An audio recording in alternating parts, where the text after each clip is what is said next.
राजधानी लखनऊ के हजरतगंज स्थित उत्तर प्रदेश हिंदी संस्थान में आज हरिवंश राय बच्चन, गजानन माधव, मुक्तिबोध और गौरापंत शिवानी की पावन स्मृति में समारोह का आयोजन किया गया। इस दौरान हिंदी संस्थान के निदेशक आरपी सिंह, हिंदी भाषा और साहित्य के विद्वान doctor Surya Prasad Dixit, doctor Himanshu Sen, doctor Anil Kumar Vishwakarma मौजूद रहे।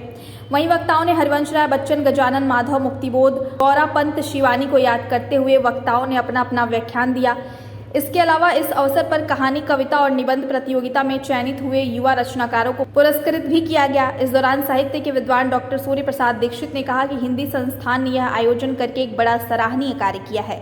उन्होंने कहा कि हिंदी साहित्य के इतिहास में गौरापंत शिवानी का उल्लेख केवल पॉपुलर राइटिंग के रूप में होता है, यानी उपहास के रूप में होता है। इस धारणा को तोड़ने की आवश्यकता थी, इसलिए आज की गोष्ठी बहुत उपयोगी रही। वहीं उन्होंने गजानन माधव, मुक्तिबोध को लेकर कहा कि वे केवल कविता तक सीमित माने गए और एक विचारधारा तक उन्हें सीमित कर दिया गया। उन्होंने कहा कि कोई भी लेखक या कवि एक विचारधारा के खूंटे से बंधकर नहीं रह सकता, क्योंकि लेखक या कवि हर दिशा में चिंतन करता है। इसके अलावा उन्होंने हरिवंश राय बच्चन को लेकर कहा कि बच्चन जी किसी जमाने में बहुत लोकप्रिय थे, आज भी उनका साहित्य पढ़ा जाता है और कविता के इतिहास में उनका एक निश्चित स्थान है। आज हम लोग केंद्रीय हिंदी संस्थान लखनऊ के इस भव्य कार्यक्रम में सम्मिलित हुए। ये मौका मिला और पूरे उत्तर प्रदेश में एक कहानी, निबंध और कविता प्रतियोगिता कराई जाती है, जिसमें पूरे उत्तर प्रदेश के हजारों प्रतिभागियों के बीच में कुल 16 युवा रचनाकारों को चयनित किया गया, जहां पर यहाँ के मूर्धन्य साहित्यकार डॉक्टर सूर्य प्रसाद दीक्षित और बाकी निदेशक डॉक्टर आरपी सिंह और यहाँ की मुख्य संपादिका जो हैं मैडम, उन्होंने सब लोगों ने हम लोगों का उत्साहवर्धन किया और हम लोगों को सम्मानित किया, ताकि हम साहित्य की दिशा में अपने कर्तव्य का निर्वहन कर सकें। क्या संदेश देना चाहेंगे साहित्य और रचना को लेकर? मैं दिल्ली विश्वविद्यालय के एक शोधार्थी हूँ और मेरा बैकग्राउंड पहले साइंस का रहा था, उसके बाद में मैं हिंदी साहित्य में आया।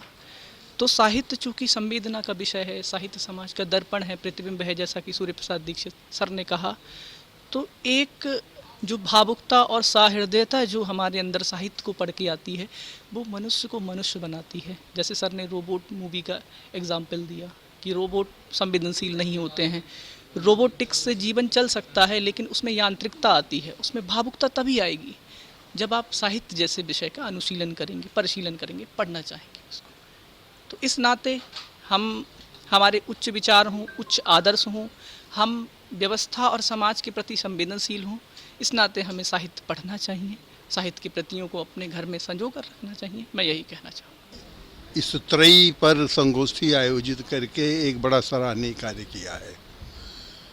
शिवानी जी एक तो लखनऊ की निवासी थी, अंतिम जीवन उनका इसी महानगर में बीता है।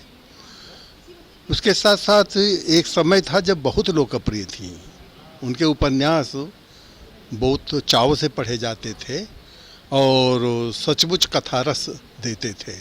लेकिन धीरे धीरे कुछ ऐसा कालक्रम कि वे हाशिए पे चली गई।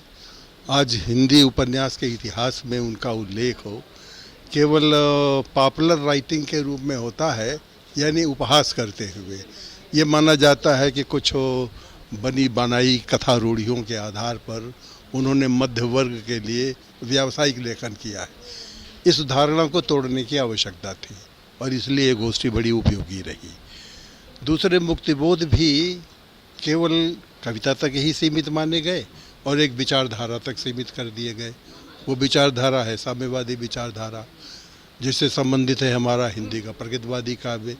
मैं कहना चाहता हूँ कि कोई भी विचारवान कवि लेखक किसी एक विचारधारा के खूंटे से बंध करके नहीं रहता है, वो हर दिशा में चिंतन करता है। अब जैसे उन्होंने राष्ट्रीय शांति का इतिहास लिखा, उसकी भी चर्चा होनी चाहिए, जनवादी चेतना की भी चर्चा होनी चाहिए, आज की कविता और उसके साथ साथ कविता का जो सौंदर्य शास्त्र लिखा है उस पर चर्चा होनी चाहिए।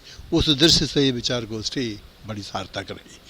बच्चन जी किसी ज़माने में बहुत लोकप्रिय थे, आज भी उनका साहित्य पढ़ा जाता है, उनका निश्चित स्थान है हिंदी कविता के इतिहास में। साथ ही गद्य लेखन में जो उन्होंने कार्य किया है उसे भुलाया नहीं जा सकता। तो तीनों लोकप्रिय लेखक हैं, इन सब के पुनर्मूल्यांकन की आवश्यकता थी। इस गोष्ठी द्वारा उस उद्देश्य की पूर्ति हुई है।